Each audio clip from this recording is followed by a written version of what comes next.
Can you hear me in the back right now? All right. Technical difficulties, but we will prevail. So thank you all for coming today. My name is Gaudiano, and I'm one of more than a dozen organizers for today's event.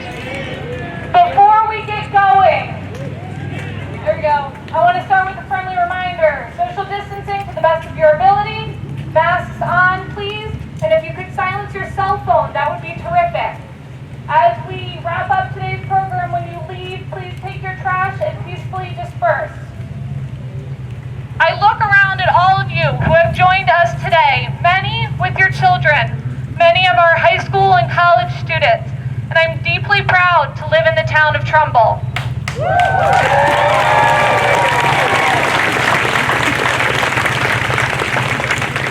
We're here today to stand united as one community against racism and to grieve the loss of so many Black lives taken far too early from our communities.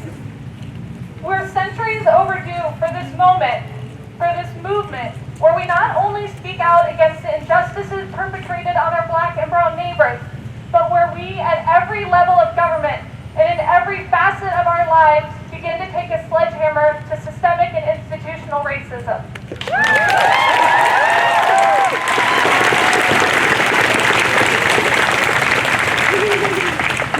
Today's event could have gone in many, many directions, but our decision in putting this together and curating the group of speakers we have was simple.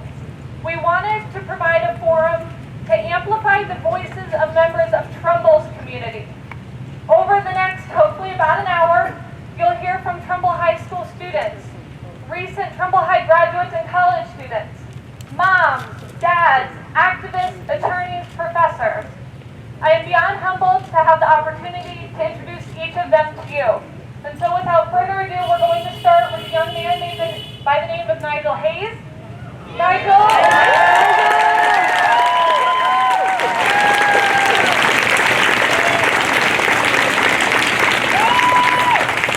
is a Trumbull High graduate and a rising sophomore at Wesleyan University.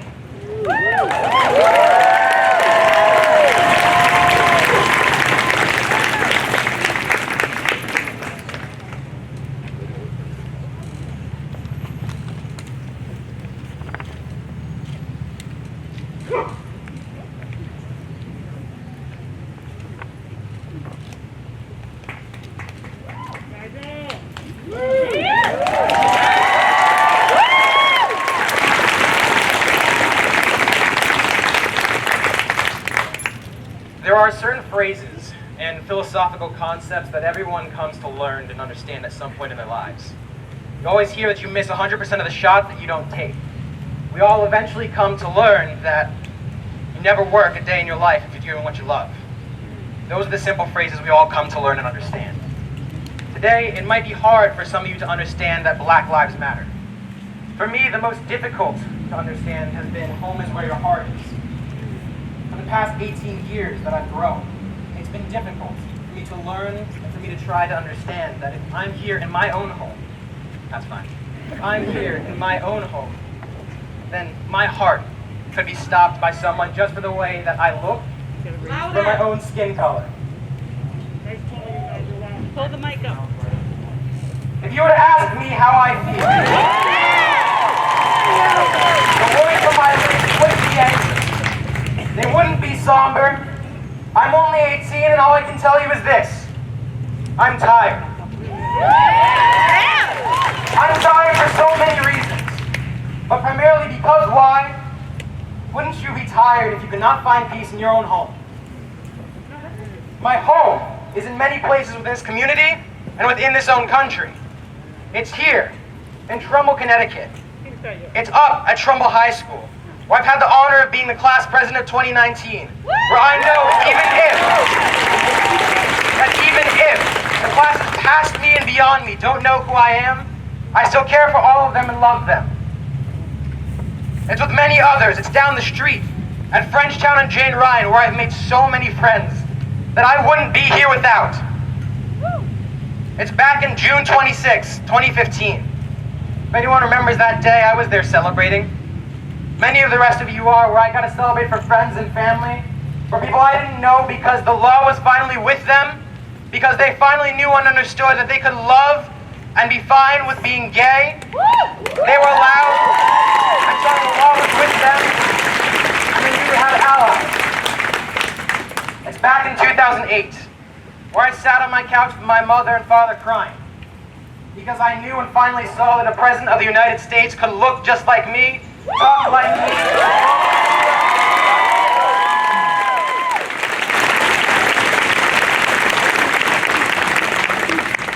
The saying that's so hard for me to understand is home is where your heart is. What's been so hard for me to understand is why can someone disrespect me in my own home, wherever my heart is, just because of how I look? After half a century of marches, leaders daring to dream, and protests around police brutality in and near our own homes, we're still not at peace. We've made so much progress, but we're still not at peace. And this is not only my home, but with everyone's home here, for people that look like you, who you don't know, from all over this country. Then why can other people not see the problems that I can? Don't understand the same problems that I do? I only have a few minutes with you, and it would be not enough to explain what's been happening over the past 18 years that I've seen. There are too many words to describe the events preceding today, or how I feel about them. It'd be criminal for me to just say that I'm tired, or that a part of me is always scared of my own community. But then again, that's just another thing a black man can be killed for in this country, isn't it? I'm tired of having classmates and friends dance around me at proms and parties. I love you all, but I'm so tired of seeing people around me dance, have fun, enjoy rap music, and then on the dance floor scream the N-word, and then shake my hand the next day like nothing has ever happened. Like other citizens across the nation, I'm tired of having to be able to sit down and take a test. I could go on all and all about tests and all the things we've had to learn about racial injustice, revolutions, protesting, and governance. But I'm tired about having to take these tests, think and see through the people I interact with and who I love, thinking that we've made progress, and then turn on the news and see that not many people have still learned, to see that people still haven't been able to solve those answers to those questions, that people are still fighting, still marching, and still protesting, where the media exploits them for clicks and attention. And to the older generation, I have to ask you, are you not tired? 400 years. Let that sink in. 400 years, 4 centuries, where many of us were not even alive. So many of us would argue and sit there and say, well, that was before our time, so what does it matter? Well, that was before our time, so the blame doesn't fall on me. Well, that was before our time, so what can I do? Well, that was before our time, so what difference does it make? To the older generation, I have to ask you, are you not tired? Yes. Are you not tired of hearing about police brutality? Are you not tired?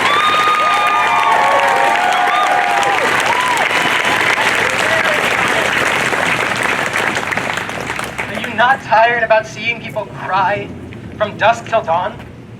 Are you not tired about living through the violence and discrimination?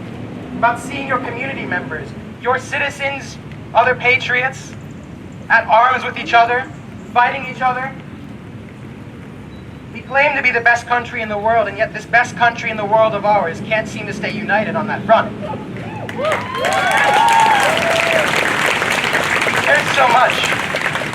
There's so much about the media's voice. We care so much about the media's voice, but we fail to mediate with our own and learn from one another. Today I can't fit my troubles and frustrations into these few minutes because they stretch over years of minutes and moments. All I can say is this: I'm tired. But that doesn't mean I'm gonna stop. Yeah. That doesn't mean that we can stop. That doesn't mean that we can't stop having these tough conversations. That doesn't mean that we can stop here in our own communities, in our own homes, up at the state capitol, all the way to Washington.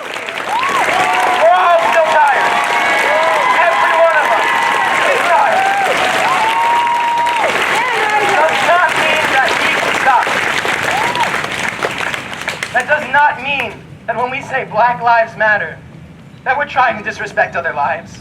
Right. All the lives matter of my friends because they're Americans, because they're human beings. It's just that right now, Black lives are crying out. Tomorrow it might be Asians. Years ago, it was the Jewish community. Tomorrow it could be anyone else, Latinos.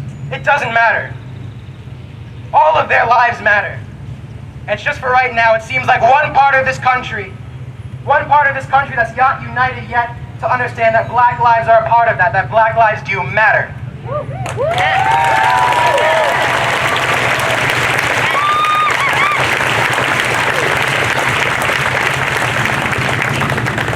Home is where your heart is. My home is here because my heart is here. My home's out in Minneapolis, it's in Washington, D.C. because my heart is there. Yes. It's with both the Black Lives Matter protesters and with the All Lives Matter protesters because my heart is there, because I know we might not understand each other. We might not understand each other, but we can try to learn from one another and understand the things that we've each had to uniquely experience. Home is where your heart is. But like any home, it is on all of us, no matter who you are or how you were raised, whether you think you're racist or not, whether you think you discriminate or not, whether you think racism can be attributed to only one race or not. I'm of the opinion that racism can be treated to any group. Maybe we have to disagree on that. Maybe we have to disagree on that about prejudice and how to treat people. But like any home, meet me at the table.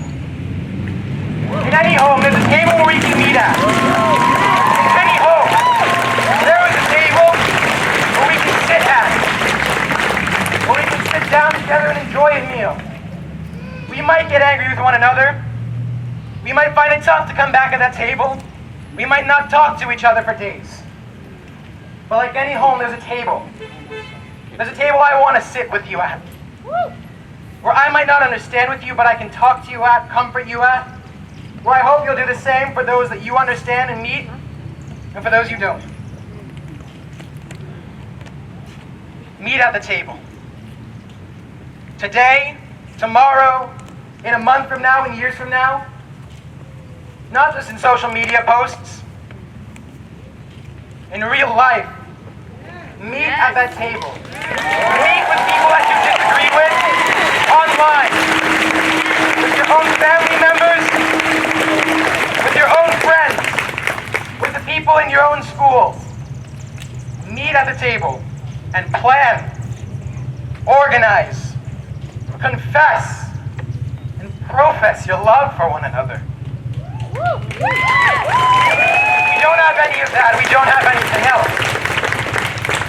Meet at that table and profess that no matter how woke you think you are, no matter how much of a patriot you think you are, we all have our own demons. And we're willing to fight those own demons, and yet we demonize each other at that own table. Every day. We owe it all to one another.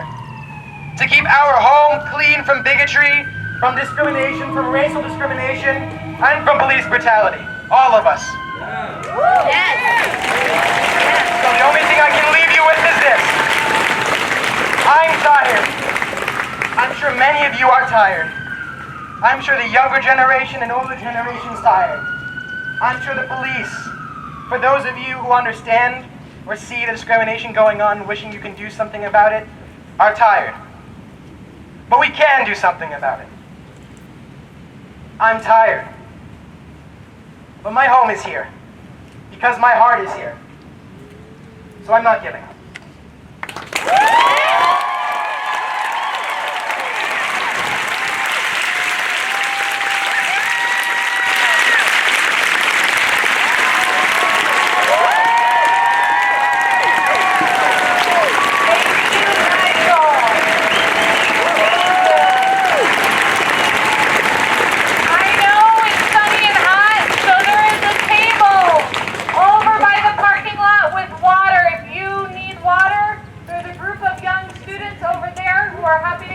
Water.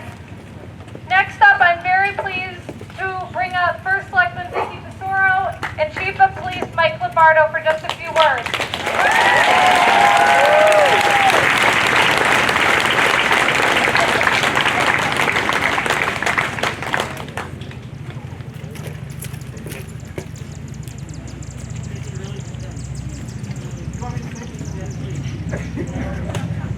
Can you hear me? Yeah. Okay. First of all, I want to thank the organizers for inviting me here today, and I want to tell you all that I am proud and honored to be your first selectman of this great community of Trumbull.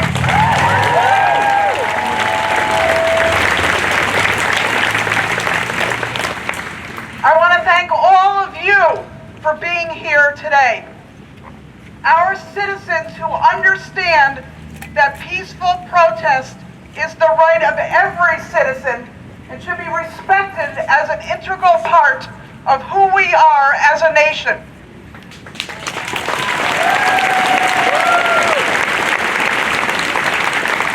I want to send my sympathy to the family of George Floyd. I hope through peaceful gatherings like this, we recognize the suffering of his family and begin a process of meaningful change that will make us stronger as a people.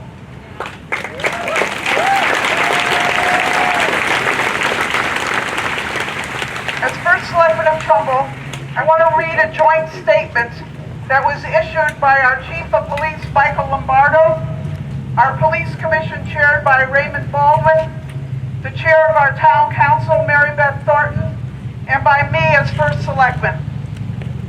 We denounce the actions and inactions of the Minneapolis police officers who were involved in the George Floyd incident. The Trumbull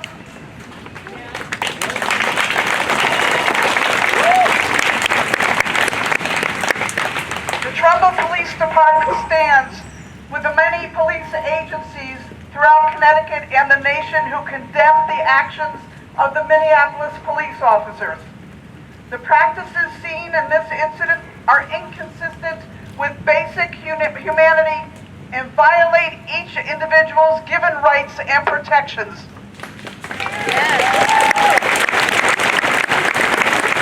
The Police Department will always strive to provide quality professional police services protecting the rights of all members of this community. We hold ourselves to the highest professional standards, engaging community members in open dialogue, inclusive of diversity, seeking to always communicate. Again, on behalf of the town of Trumbull, our thoughts and prayers are with the friends and family of George Floyd and all who have been affected by this horrible tragedy. I'm proud again of all of you who came here today to peacefully express your utter disdain for racism, hatred, fear, and violence.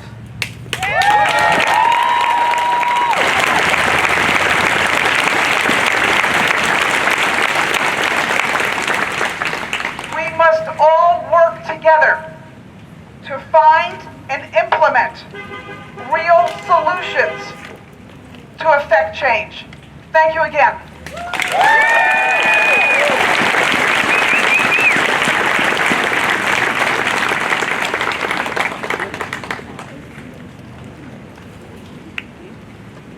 Thank you, Vicki and Chief Lombardo. We don't have a date yet, but I did want to make people aware that we've been having a lot of discussions with the police in Trumbull. And sometime in the next few weeks, the police and the town will host a public forum and discussion. Details for that event will be available on the town website when we have a finalized date. At this point in time, it is my honor to invite up United States Senator Richard Blumenthal to speak.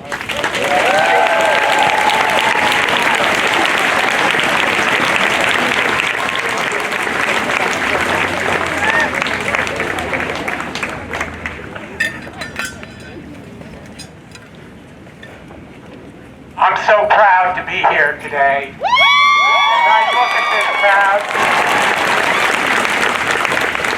As I look at this crowd, different races, different religions, the message I'm going to take back to our nation's capital is This is what America looks like.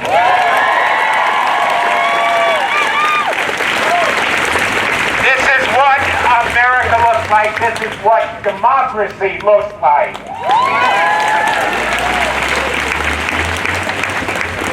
And I thank Ashley and her team for organizing it, to Vicki and the chief and all the Trumbull police. Thank you for your leadership. And to everyone who is here today demanding justice, thank you for showing what America looks like and what America can be at its best. You are showing the world. Now, I know we have some technical difficulties, but I can tell you, I have no trouble hearing your voice. I have no trouble hearing your voice and your demand for justice and end to police brutality and cruelty for not only George Floyd, but Breonna Taylor and Ahmaud Arbery. And so many others who are victims of brutality and cruelty, not caught on tape with no witnesses, denied, victimized.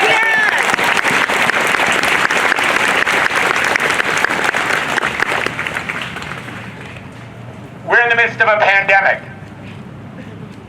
But as dangerous as that pandemic is, let's not forget how sickening and insidious the virus of racism is. And this is just in law enforcement. We need to widen the lens. We need to tell America about racism in housing and in inequality in education.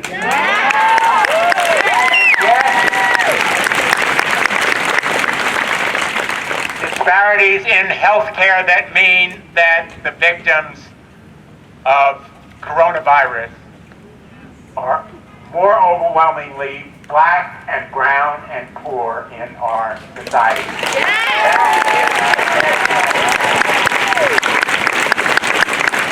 So, let me just say,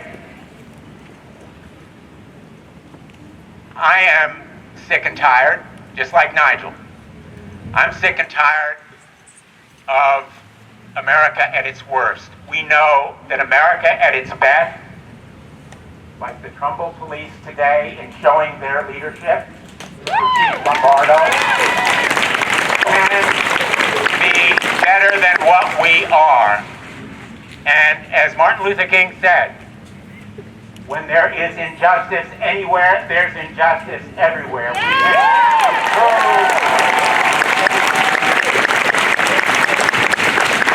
We can improve police training and recruiting, and we can pass laws in Washington.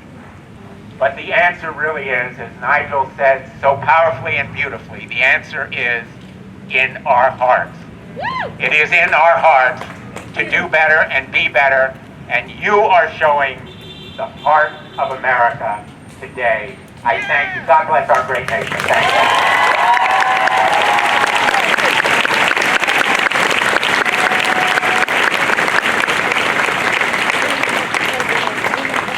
Thank you, Senator Blumenthal, for coming today. It is now my pleasure to invite up Preston Tisdale, an attorney at Coscott and Beater and an active community member here in Trumbull.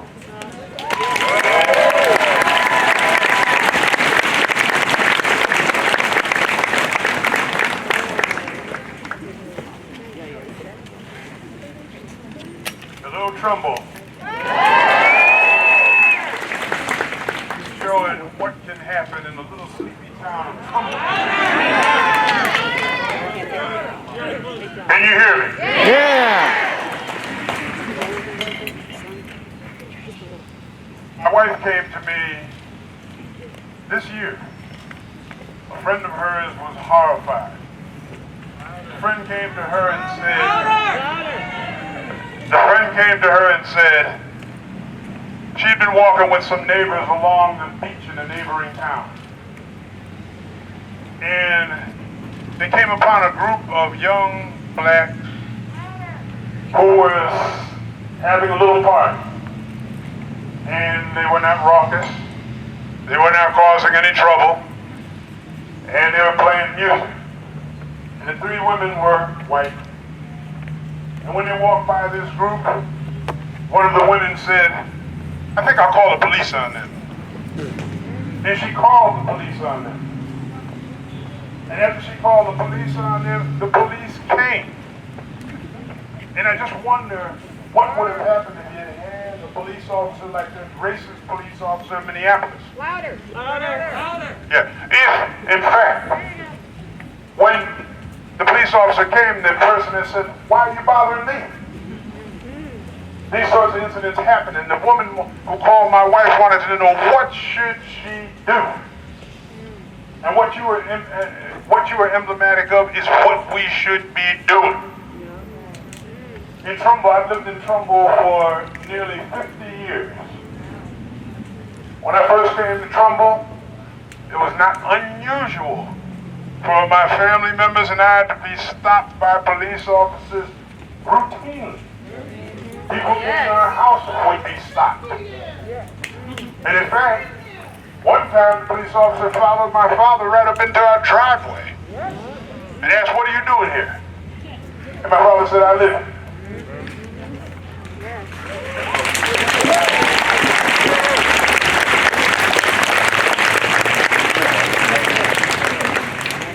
But when we talk about racism, we just have to have a little perspective, a little context. Understand that racism didn't come out of thin air. Right.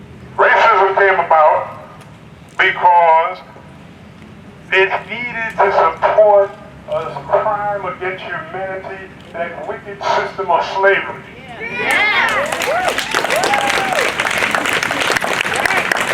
And it had to be justified, so you had to demonize the people.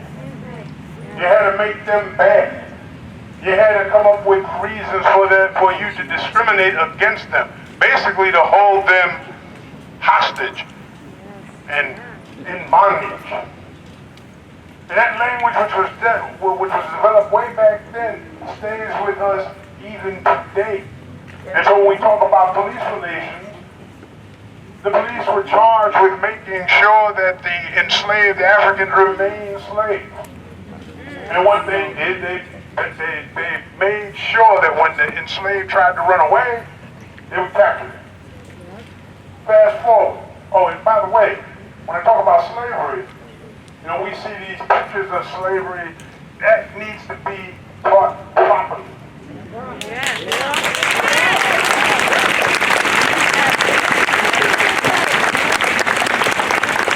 Just to give you one example of how it was not this nice, benign sort of system. My alma mater, Brown University, did a study of slavery and justice. They wanted to see their ties to slavery. And what they found out was half the Brown family were abolitionists. The other half were slave traders. How's that for family unity? I bet they had some very interesting conversations at the dinner table.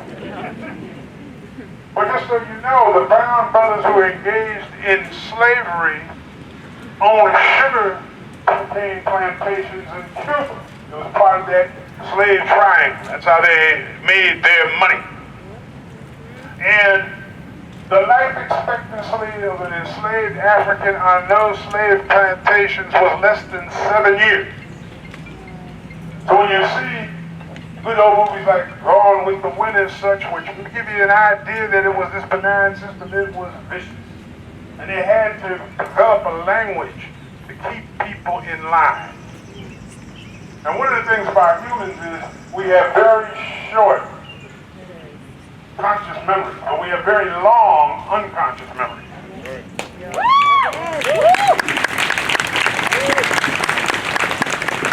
And when it went from there, it went to when the enslaved were freed and emancipated, they immediately endeavored to take part of the American dream.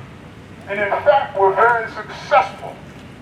They came along and they started business. And they thrived because for the first time they were able to be paid. And unfortunately, that upset a certain segment of persons who had that slave system in their hearts. And the poster boy of what happened was Tulsa, Oklahoma. And in Tulsa, Oklahoma, 48 city blocks of black property was destroyed. Hundreds of blacks were massacred. It was considered the Black Wall Street. And it was wiped out. And people, mind you, they were elected officials, and you had black police officers too. But the mob turned, it was a very coordinated attack. Involved in that attack, there was no protection for the people. And in fact, the mob attacked the police officers. And in fact, the police officers there were part of the mob. So that we have this history of not good feelings between police and people in the black community. It's a history. And the thing that I point out, there's a colleague of mine one time, we met, and he talks about policing. And he said, in policing, we've forgotten something. When you look in the statutes, they're called police. This whole concept of them being law enforcement, that's a late developing concept. Peacekeepers are there to keep the peace. They're there to be guardians of the people. They're there to protect your livelihood. They're not there to attack. And when we militarize, we mix the concepts. Military, they're designed to destroy the enemy. Yes. They're there to attack. They're there to win a war. They're different concepts. So we don't want our police officers being military people.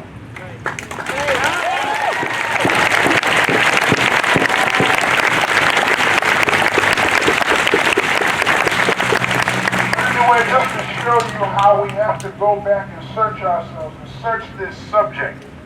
That thought process carried forth all the way from slavery through so-called Jim Crow in what masquerades as conventional wisdom. We don't even realize why we're doing things that we do.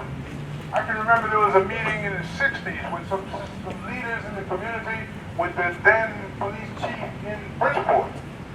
And he felt it was just very good policing to stop any three black males he saw together. He thought that was good policing. He didn't realize where that came from. Came from slavery. Came from Jim Crow. And by the way, Connecticut wasn't exempt. I have to know Connecticut was the last state in New England to abolish slavery. It didn't abolish until 1848. And in fact, there's a good professor, as many of you may have had in Warsaw or Central Connecticut State University, Professor Warsaw, and he would talk about the fact that during slavery, Georgia was considered the worst state in the Union for enslaved Africans. Connecticut was known as the Georgia of the North. Yes. Has a long history. There's history we need to know, but that doesn't mean we cannot rise up above that history.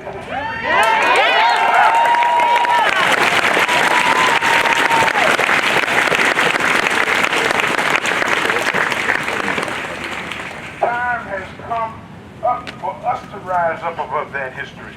The time has come for us to acknowledge our past, learn from our past, and move forward forcefully.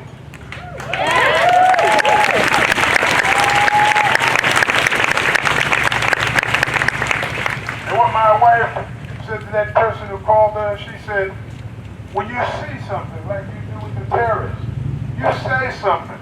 Yes. And after you say something, you do something. And all of you here today are doing something. And you need to keep doing something. Because as long as you keep doing something,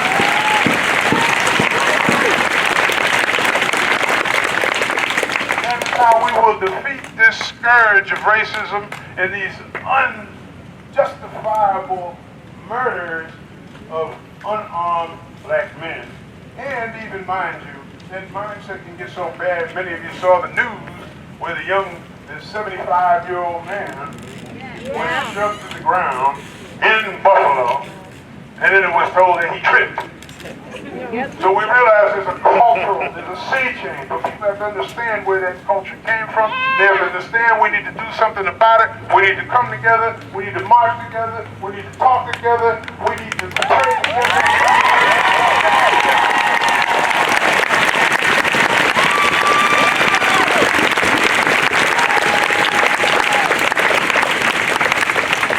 I thank all of you for coming forward. Keep marching forward. Let's get this done.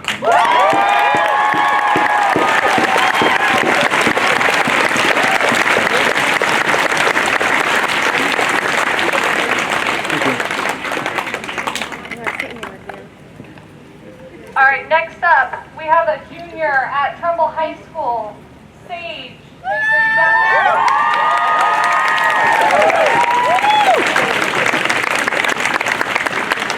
Here she's coming. We're doing our best.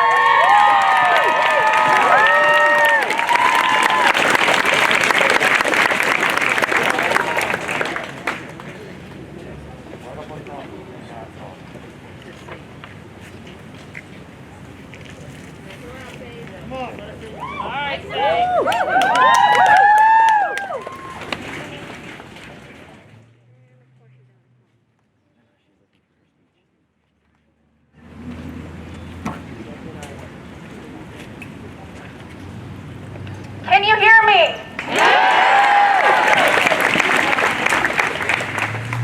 All right, so I'm not the best public speaker. I have nerves, but I need my voice to be heard today, so I'm here.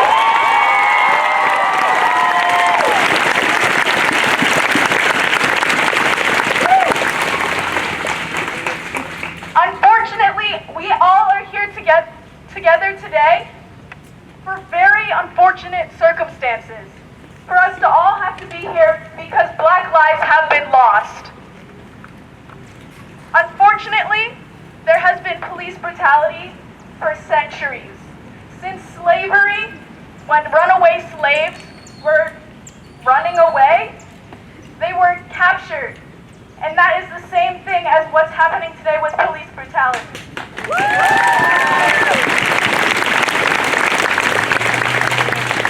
Police brutality happens because racism has been normalized.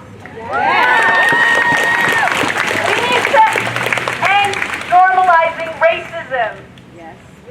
Racism is not just racial slurs, it is not just swastikas. Hell yes. It is within society, it is within our government, it is within what we see here today. It is within people. This needs to end. You guys need to educate each other. You guys need to talk about it. You guys cannot be silent about it anymore.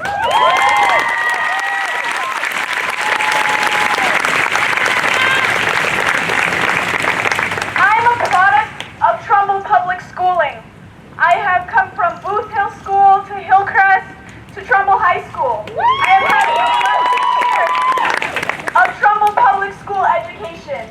And not once have I celebrated Black History Month.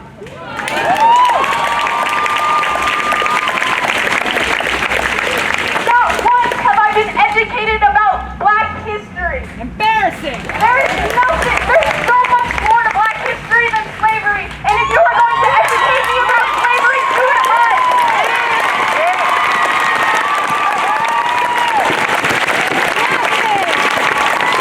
If you do not educate us, how are we supposed to know what is right from wrong? Do it from the start.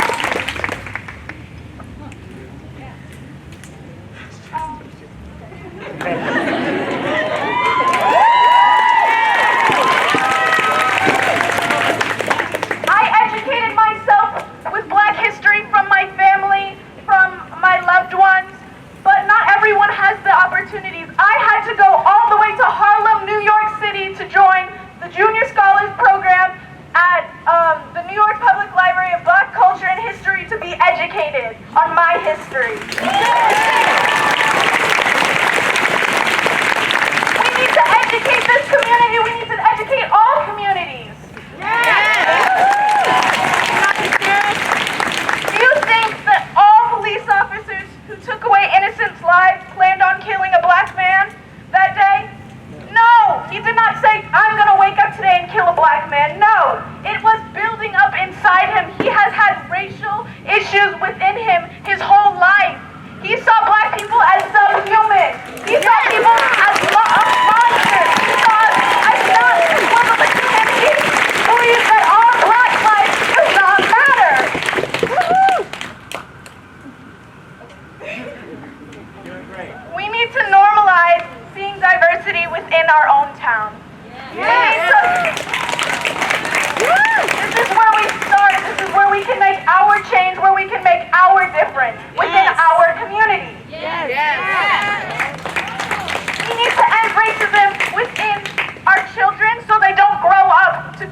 go, right?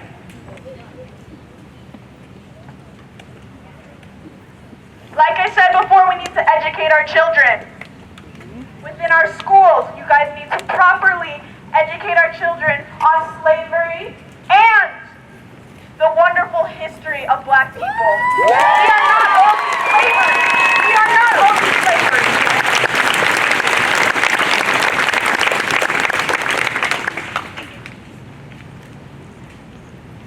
We need change. Yes. We may be angry, and we may be frustrated, and we may be feeling all of these emotions right now, but make sure that you have a plan, because we cannot just be angry and letting our emotions get the best of us.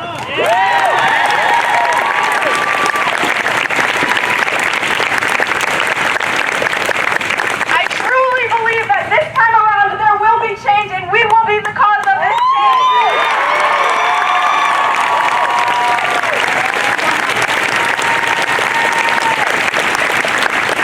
Equally my town as it is all of yours and all of my counterparts. Yes. I deserve to have an equal experience within this town, and I will do my part to provide upcoming generations of people of color to not have to experience racism within our town.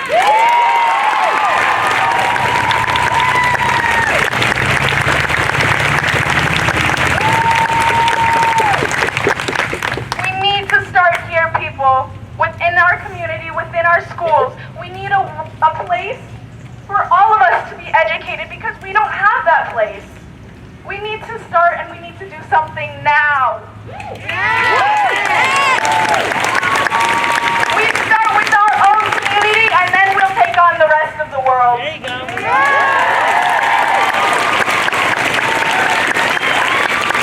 The time is now, people. The time is now. Thank you so much.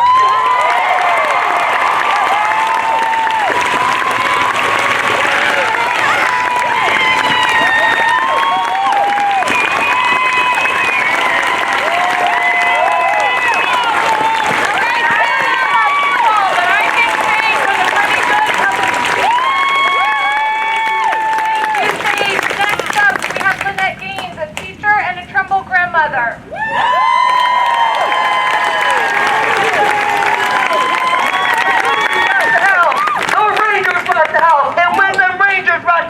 They rock it all the way down.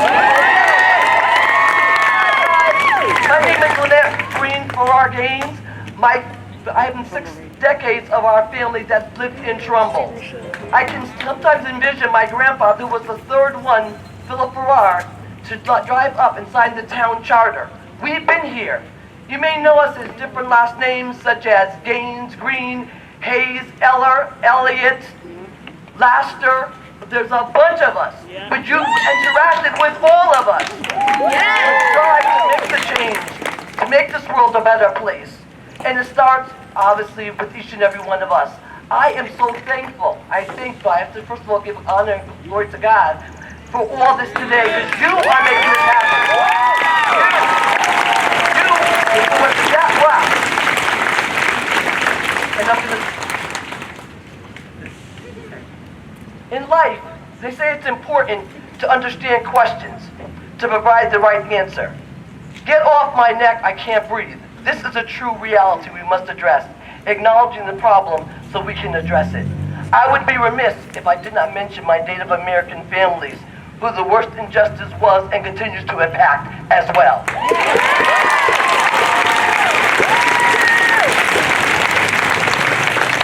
As I mentioned, my grandfather, Philip Farrar, was the third one to sign the town charter.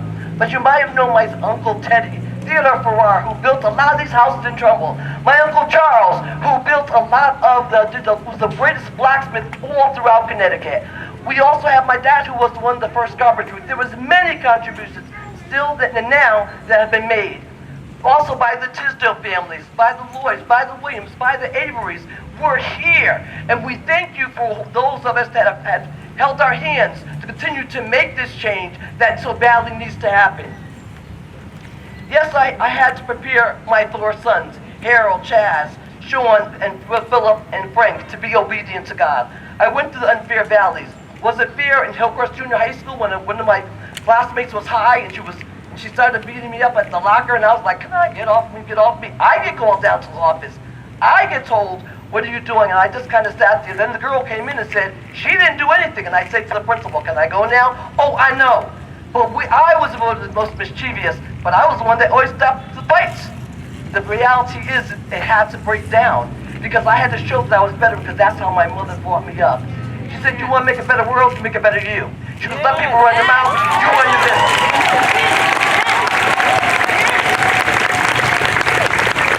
I had to teach my sons about being obedient, obviously first to the Lord, and instruct them to behave when stopped by the police. No, it was not fear, but my objective was to save their lives because their lives mattered. I became involved with Hillcrest, Trumbull High, Figueroa Prep, all the schools, and we were the first ones. Dr. Lovely, I have to give him a shout out because he was always there for us in high school. He allowed us to have the first Black History Club in Trumbull High School. From there, as my children were in school, we did the unity team. We did different things to do the collaboration between Bridgeport and Trumbull and to make a difference.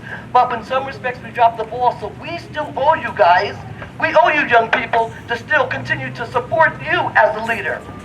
You lead, we will follow.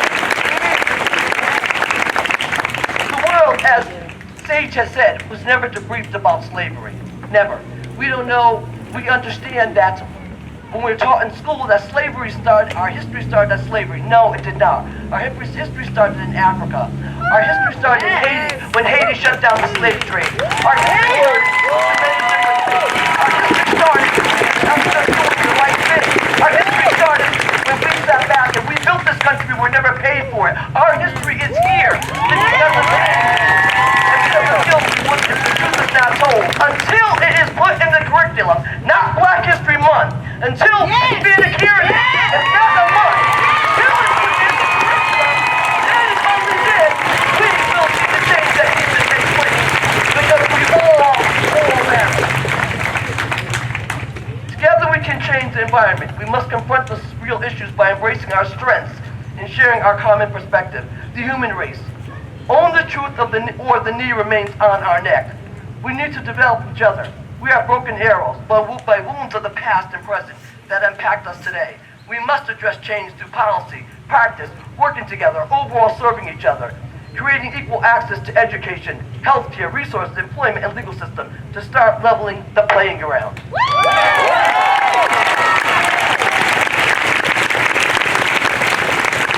We can and need to change the system without violating the principles that all men are created equal. Our children of color are at risk going to a park with a play gun. They are a target. What do you say when they ask you, "Does my life matter?"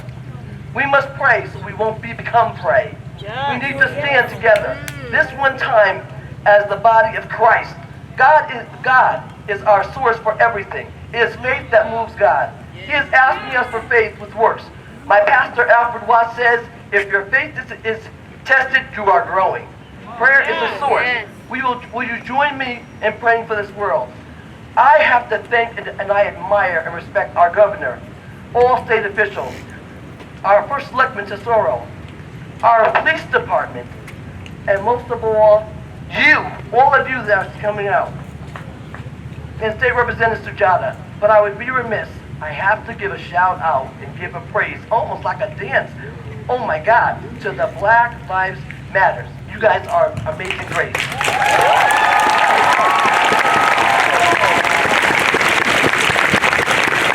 And all the other grassroots that are here, and Ashley, you young people are uniting the world. You know something? With all that you're doing, the Lord says, where two or more are gathered in His name, He is present. You brought the Lord in the house, young people. You brought the Lord in the house. Young people, thank you, and I want to be like you when I grow up. Amen. You are becoming the legacy and the hope for tomorrow. We will stand with you, young people. We will stand with you in Jesus' name. The torch, we gave you the torch. We will stand with us. You tell us what we need to do. And remember, we arrived in a nightmare and we're still waiting on a dream. Love you guys.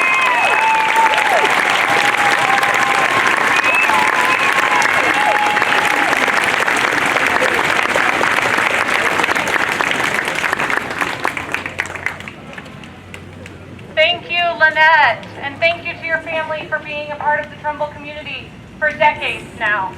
Next up, I have Ellie Grasso, a wife, a mother of 3 Trumbull students, an activist, and an accountant.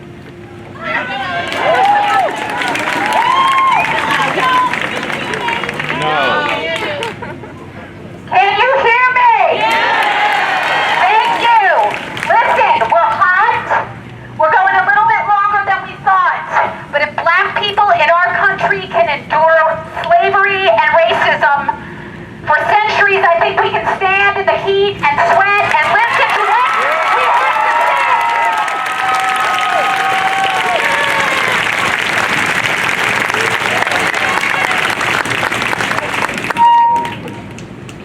I am here today as a white woman to honor black life. We here have chosen to be on the path of awareness about issues of systemic and institutionalized racism and the specific devaluing of black life in our country.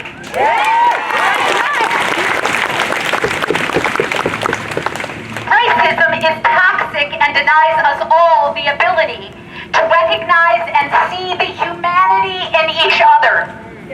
Racism is not new.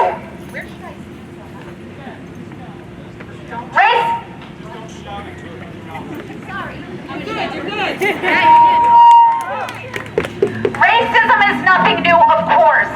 The painful truth is that our nation was built, like others have said, on the subjugation of black and brown bodies. I speak these uncomfortable truths with a heart swelling with patriotic love for my country, a complicated love that allows me to see my nation's beauty and its promise, but also its failings.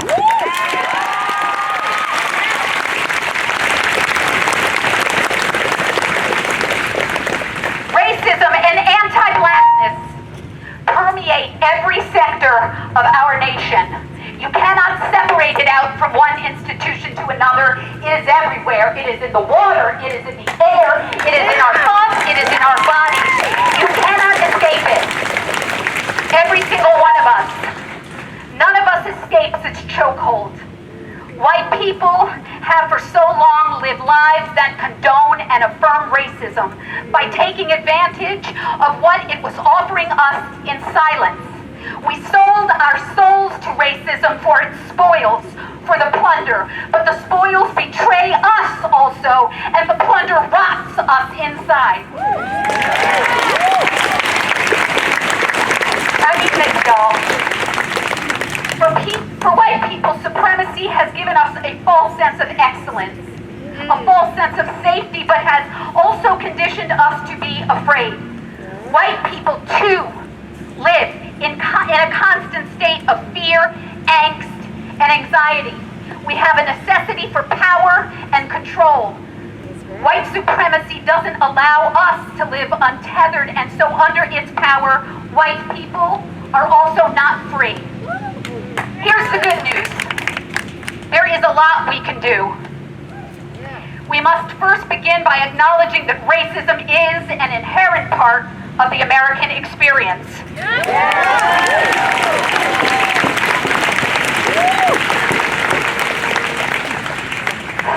Okay, white parents, we need to speak with our white children about racism and anti-racism. You cannot protect your kids from racism.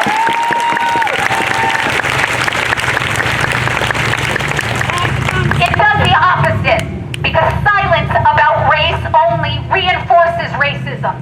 By letting our kids look around and draw their own conclusions based on what they see. And what do our white kids see? They see a cultural pressure of perfectionism, a competitiveness which robs them of the opportunity to admit fault and learn with an open, humble mind.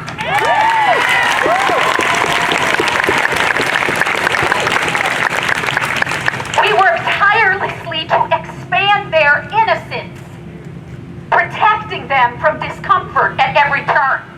In a white supremacist world, white kids oftentimes are not given a chance to earn their excellence, while black kids while black kids are either denied it or are constantly having to earn it.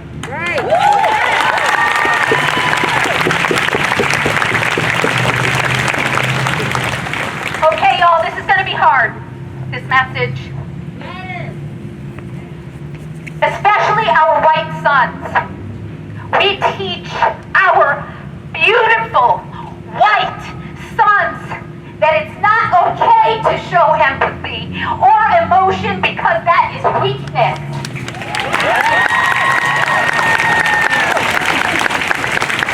They need to be strong, and show strength, and that it's okay. It's okay for our white sons and our white men to show rage. Rage, we teach them, is strength. And when white boys grow up and show that rage in public, because white men are the only people who have the privilege to show rage in public, that is also a form of white supremacy.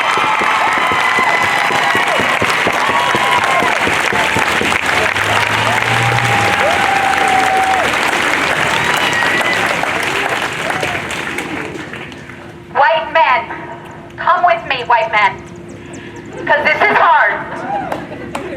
White men, especially, please examine how you are showing up in this world, because the legacy of white supremacy is yours. Yes.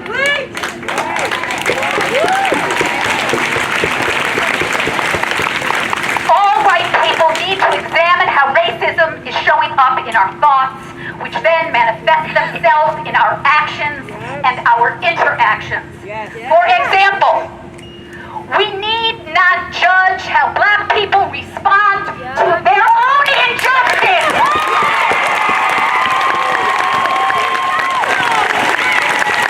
Their own injustice. Who are we? Who are we to tell them how to respond? How dare we?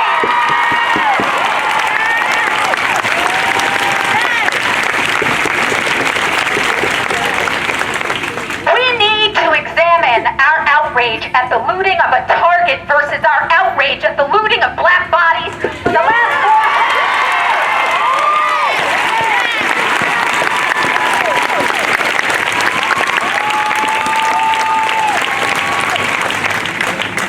To put it nicely, that is a false equivalency. You hear? Are you with me, y'all? Yeah. Do not think that when an assault has been perpetrated on a black body, don't think to yourself, well, they must have done something to deserve that. I mean, well, tell me, what did the black guy do? I mean, there must have been something he did. That's white supremacy. Examine your thoughts. Learn. Think about this. Go inside of yourself. Don't be colorblind. Please don't say you're colorblind and that makes you a good white person. Okay?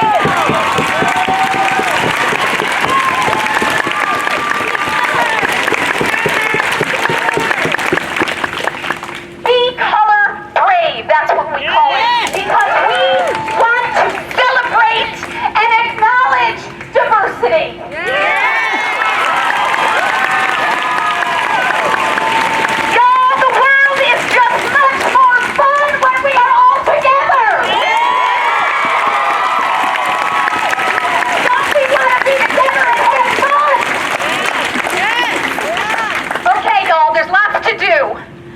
You could read How to Be an Anti-Racist by Ibram X. Kendi or White Fragility by Robin DiAngelo. You can support anti-racism work, join an anti-racism group, create an anti-racism group, maybe in Trumbull.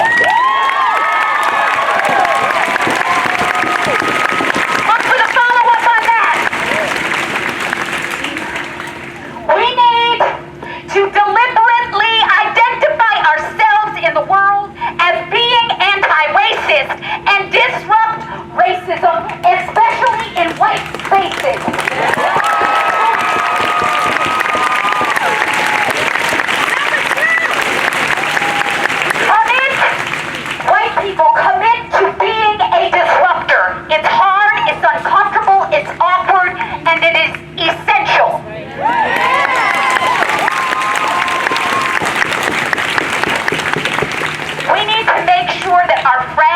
family, our co-workers, our students, anybody that we're coming into contact, they need to know who we are and where we stand. Don't keep it to yourself. This is about speaking out. This is about stopping silence.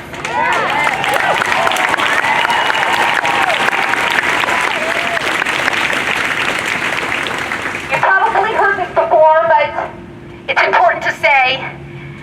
Ellie Grasso, Holocaust survivor, activist.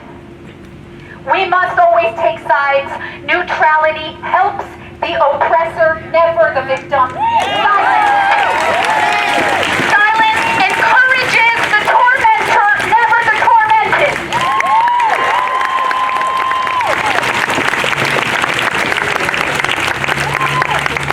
Be fueled by the fires of injustice and be humble, humble, humble, white people. Be brave in the work. Let's try to convince our black brothers and sisters who are skeptical of us and our motives. Let us convince them that we are sincere and that we mean it and that we are not walking away from this fight. Commit to that. Commit to it. Cornel West said, justice is what love looks like in public. So let's go out into the world and show our love by creating and making justice. Thank you all for being here. Lift your voices for justice. Thank you.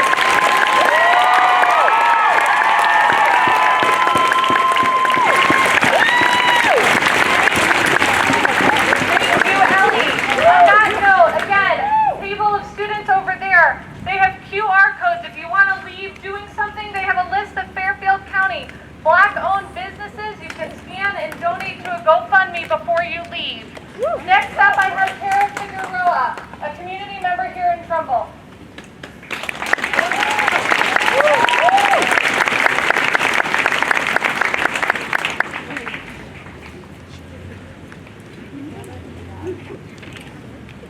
Hello, I'm here today as a witness and an ally.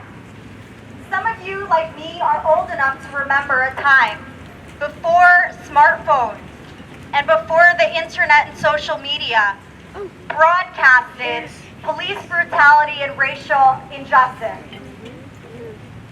A time when complacency was acceptable because if you choose between taking a black criminal's word against a white person, was there any choice at all?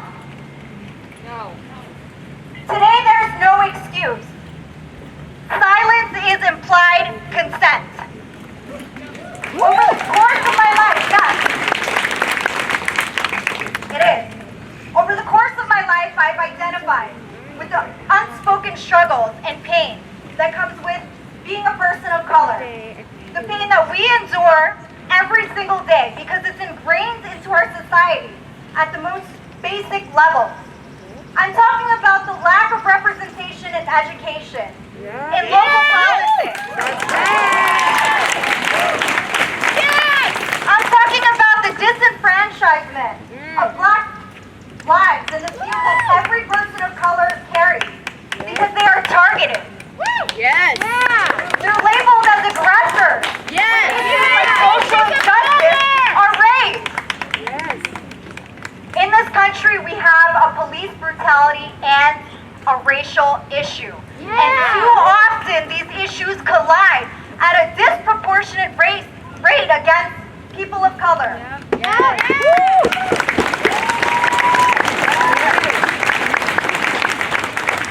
Living in a small town like Trumbull, it's easy to put up blinders. It's easy to say, this is not something that really affects me day to day. But just because you don't overtly witness racism or violence against people of color does not mean it's not happening. It may be a choice that you don't see it.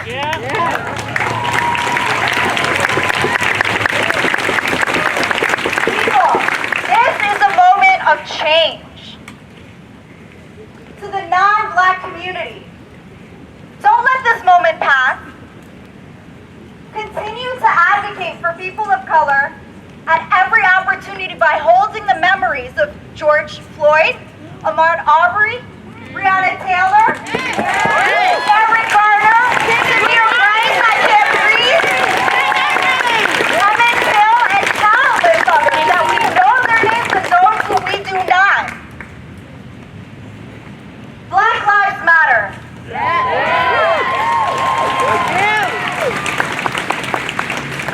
Choose diversity and inclusion. I cannot stress this enough in your own lives, whether it comes to your work, whether it comes to being with your children, having a conversation over dinner. Choosing books for your children, for example, that are written by people of color.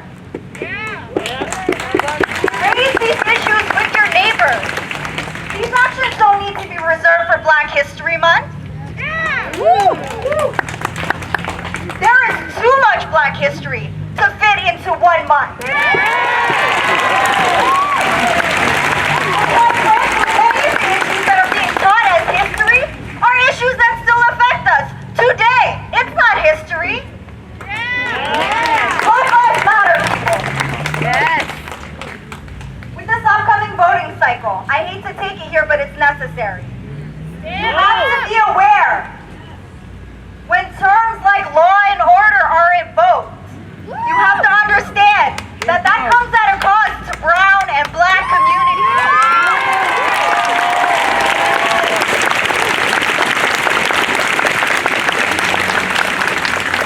I know it's uncomfortable.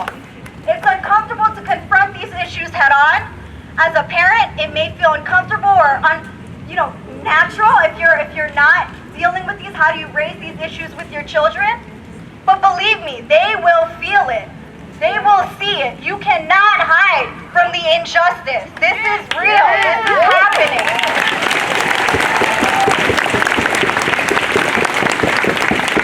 So I'll leave you with a quote from Frederick Douglass.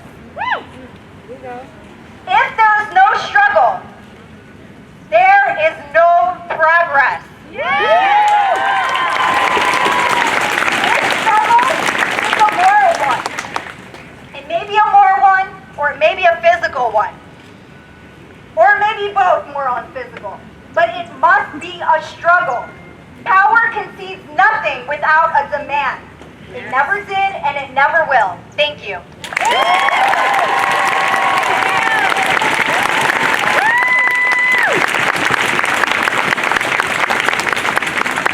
Folks, hang in there with me. We have 3 more amazing voices, and I don't want you to leave before you've heard from them. So next up, I have Halley Shambra, a graduate from Trumbull High School in 2016 and from Southern Connecticut State University this past year with a bachelor's degree in comprehensive special education and a minor in Spanish. Welcome.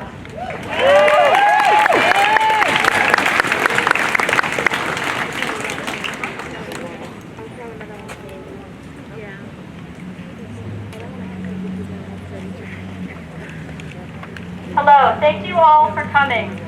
It is so important that we are all here, that there are so many voices willing and ready to stand up. We are all here because we want change. We need change. We have seen and watched too many Black men and women suffer. There has been so much marginalization and oppression in the Black community, and that's not right. They have never had the same opportunities and have been put down by the rest of society simply because the color of their skin is different, and that is not right. For years, they have been treated like their lives don't matter, and that is not right. That is what we need to change. In our country, in our community, and most importantly, in our hearts. That is what needs to change. It's not enough to be not racist. We must be actively not racist. Anti-racist. We must be activists. Because Black lives do matter. They need our help, our voices, and our strength. They need to know that we know that they matter. Yes. We all need to come together, rise up, and recognize that we all need to right this wrong. We need to take action.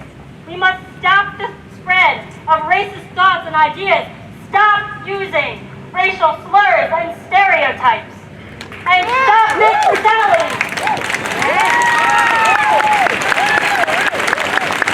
Instead, we must call upon our government leaders to change legislation, to change the healthcare system, to change the educational system, all of it. Yes. If we change that systemically as a society, good things will happen for all of us because Black lives matter. Black community matters. They add so much value to our society, their culture, their beliefs, their strength, their voices. All of it matters. If they are supported and treated as equals, everybody will thrive. Yes. Model anti-racist behavior every day by celebrating diversity, opening our hearts, and loving one another. Raise your children to become part of the solution, not the problem.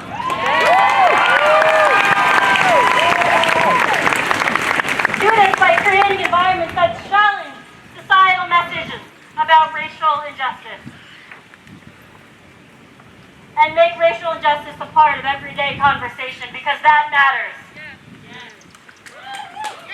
Educate yourself.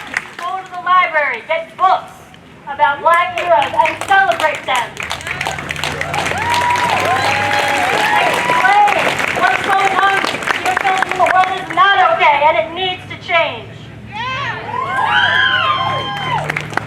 We need to stand together and stand against racism. We cannot let another generation grow up to live in fear because of the color of their skin. We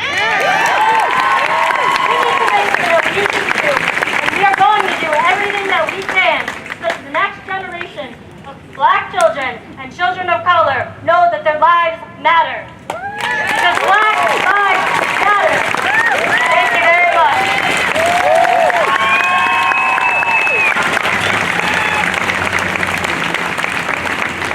All right, next up, we have Fred McKinney. Fred has a list of accomplishments next to his name that are often too many to say, but here's a preview. Fred's a Carlton Highsmith Chair of Innovation and Entrepreneurship at Quinnipiac University. He is the first African-American male to earn his PhD in economics at Yale University.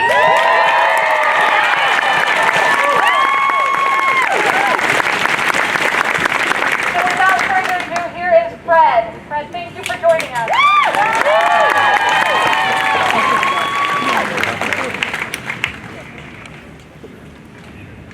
Until the philosophy of was one race superior than another, inferior, has finally and permanently been discredited and abandoned.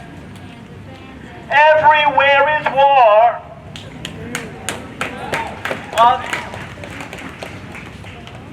And until no longer first-class and second-class citizens of any nation, until the color of a man's skin is of no more significance than the color of his eyes, there is a war. You know,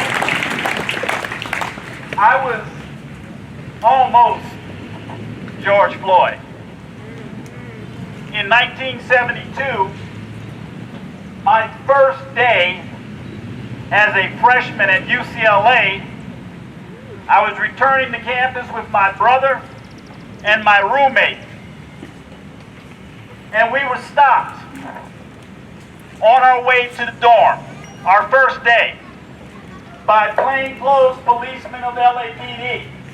This is 1972. Those police got us out of our car, made us lay in the street in front of our dorm. One police pulled a shotgun and pointed it at my head and said, "Don't move." That was my introduction to UCLA. Fast forward. In 1983, when I received my PhD from Yale,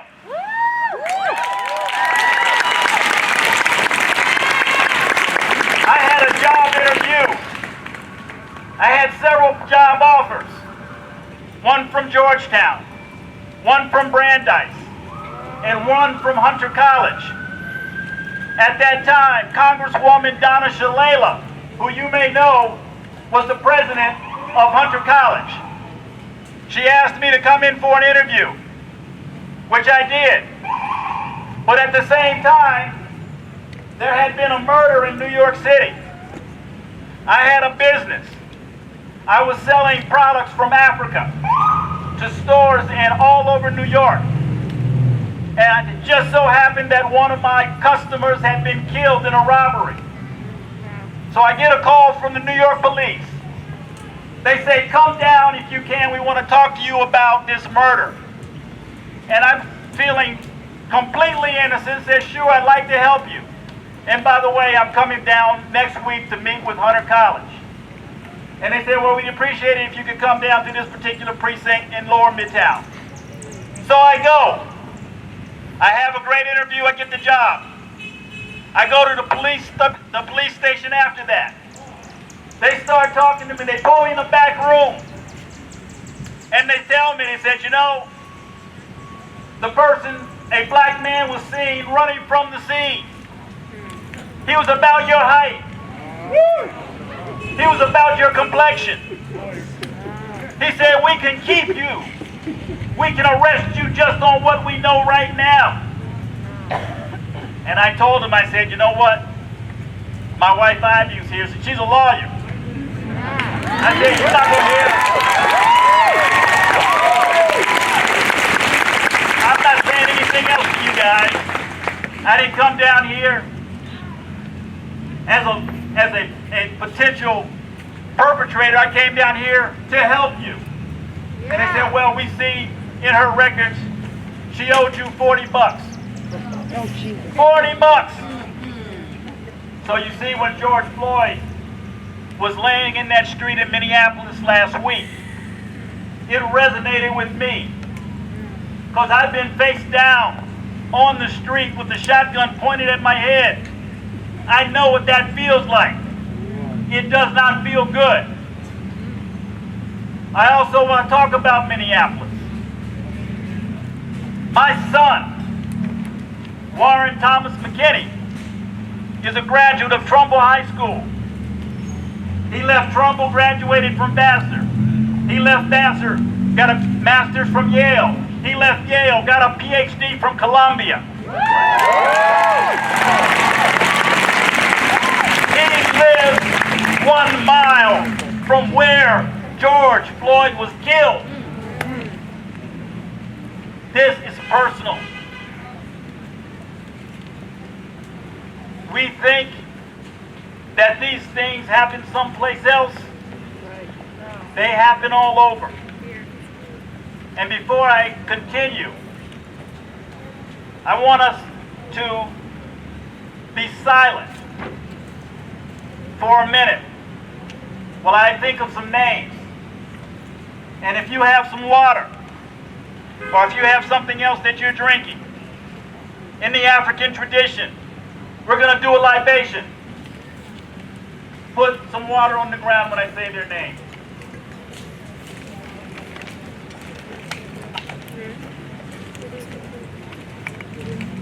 Medgar Evers, Martin Luther King, Malcolm X, Ahmaud Arbery, Sandra Bland, George Floyd. There are too many to recite. It's too many. Too many. Now let me tell you, I was very, very, very profoundly upset last week. Yeah.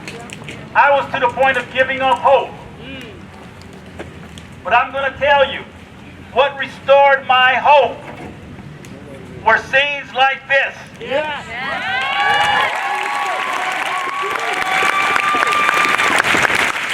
Where Black Americans, white Americans, Hispanic Americans, Asian Americans came together and said, this is wrong and this must stop.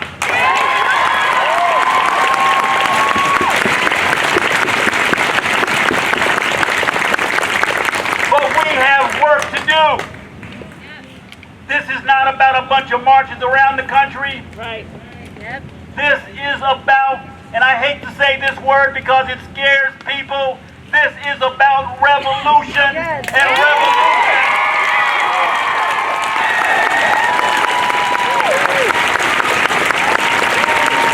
And we can choose what kind of revolution this is going to be. We can choose a revolution of violence, or we can choose a revolution of love.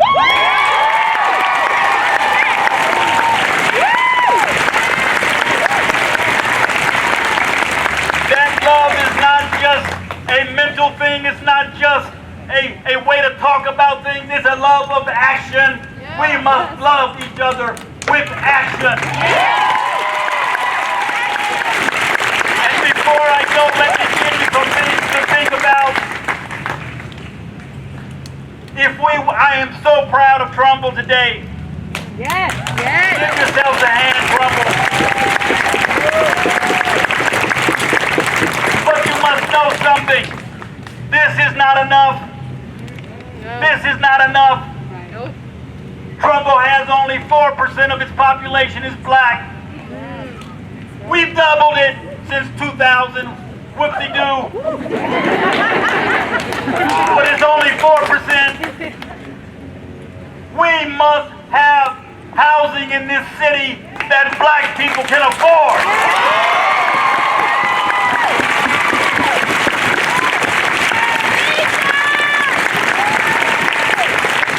We must have black businesses in this town that are recruited to come here.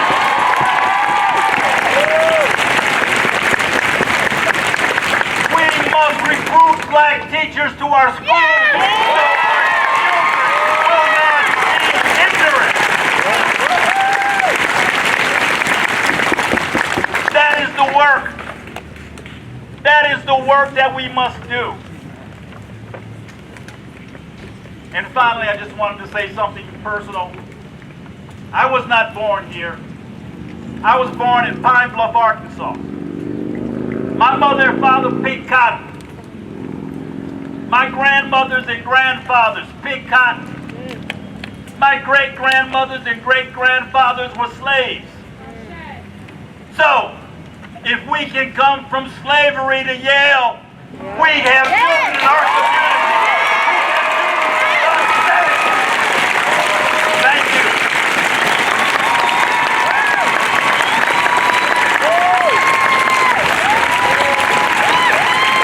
Thank you, Fred.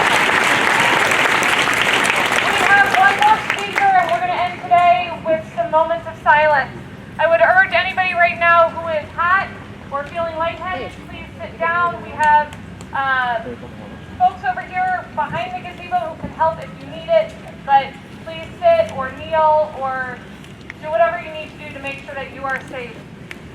So we're going to end our speakers with Joy Colon, a dear friend and fellow organizer of this. Joy is an educator, a mom to 3 boys, an NYU and Fairfield University alumni, and proudly the first African-American town council member in Trumbull.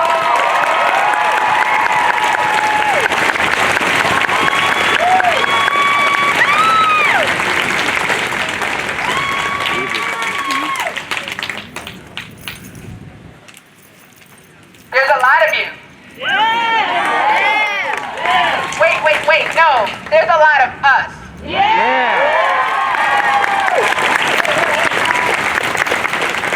So I have something written, and I'm going to try to stick to it, but you know, you get up here and you get this momentum, and you see all of your faces. All of your faces. Some of you I see every day. Some of you reached out to me on social media. Some of you found me. Some of you stopped at my house on Main Street. I send you love. I expect your love. And I thank you for being upstanders, and I thank you for being here today. We'll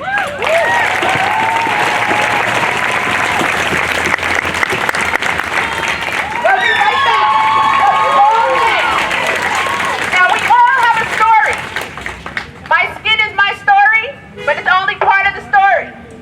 So I have something to tell you. At the end of World War II, my maternal grandparents became part of the Great Northern Migration of African Americans leaving the Jim Crow South in search of a better life. Around the same time, my paternal grandmother came to mainland America from Puerto Rico, also in pursuit of the American dream. They did their part. They were college educated. They worked hard, purchased homes, and had to fight for civil rights. And decades later, I stand here still asking for justice, just as they had. I went to the same public school my mother attended, which was the first district in New York State that was forced to integrate. And decades later, I take her place, still standing, still hoping, and still asking for justice.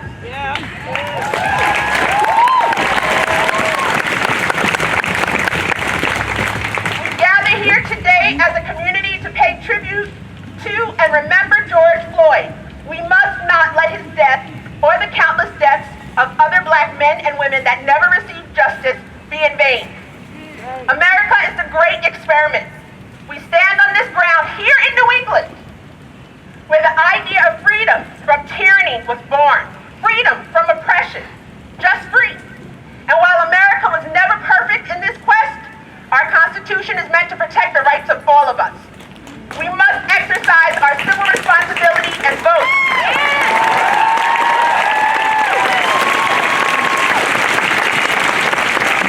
We must task our elected officials, that means me too now.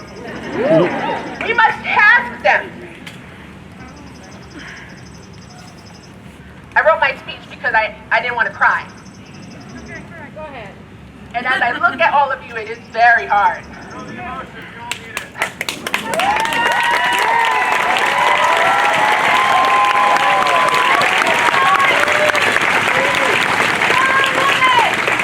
We must task our elected officials to pass laws that promote true changes to the systemic racism that plagues this country. This ignorance will be our catalyst. And our police themselves have joined the rallying cry for change. We value and recognize our civic partners, but we agree they must honor the rights of all. We have borne witness to so much in recent years, and humanity can overcome the hate we have witnessed. Yes. America is at a crossroads, a turning point of sorts. This is our moment, our chance to decide how history will remember us and what happened after we left this place today. I should not fear for my life in this world, but I do. I should not have to hold my breath each time my husband or sons are out in the world, but I do. I am able to call for help without fear that when or if that help arrives, I won't lose my life, but I am. But I wonder, what will you do to heal and help this wound? How will you teach your children the importance of diversity and inclusion? How will your families teach and learn to celebrate rather than tolerate? How will history remember you? This is our moment. Do not forget George Floyd's sacrifice, and do not forget what I'm asking you, because I can no longer hold my breath.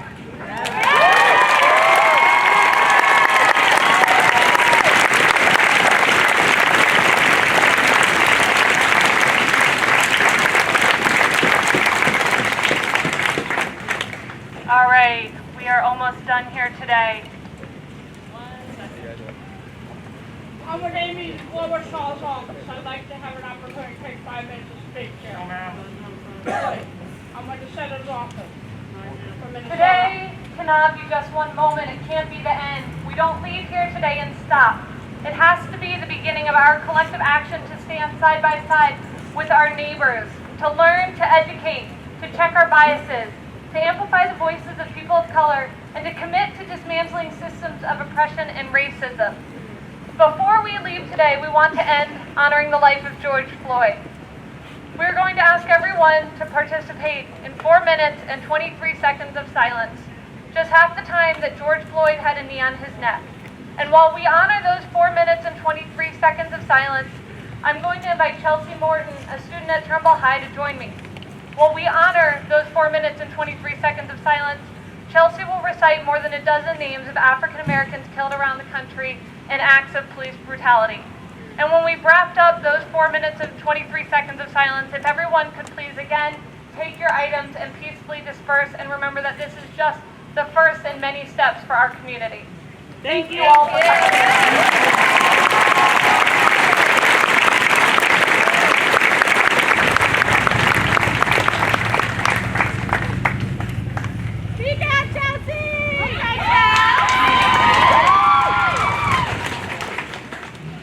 As was mentioned before, in African tradition, we like to honor all of the lives lost. And today we remember our sisters, brothers, LGBTQ, trans, and gender non-conforming siblings. We remember the slain while confined and incarcerated.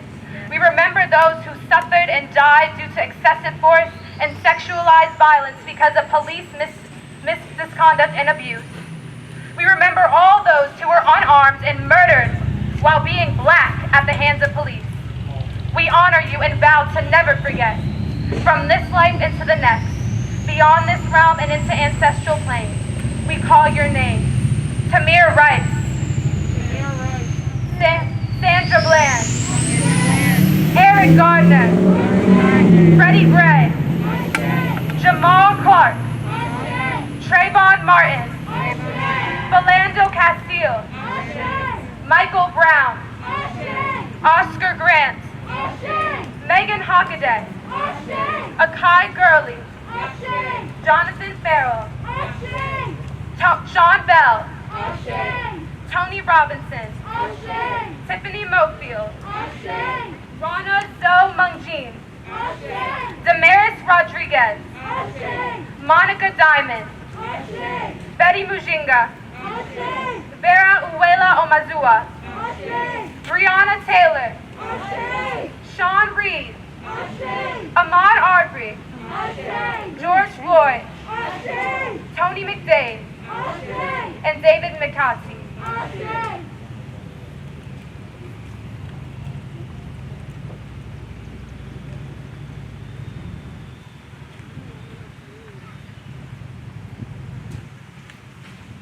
As a person of color in this community, as a person of color in this community, going through this public school system, I know what it is like to have your hair pulled and the police not believe you. I know what it is like to have to stand alone. I know what it is like to stage a walkout protesting gun violence and police telling your parents that they can arrest you simply for just being there. And as a person of color, I call on all of you.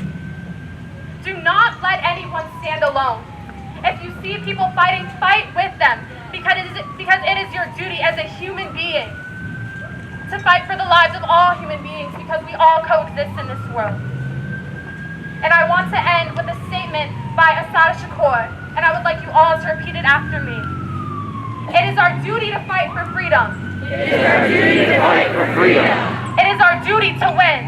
It is our duty to win. We must love each other and support each other. We must love each other and support each other. We have nothing to lose but our chains. We have nothing to lose but our chains. Say it like you mean it. It is our duty to fight for freedom. It is our duty to fight for freedom. It is our duty to win. It is our duty to win. We must love each other and support each other. We must love each other and support each other. We have nothing to lose but our chains. We have nothing to lose but our chains.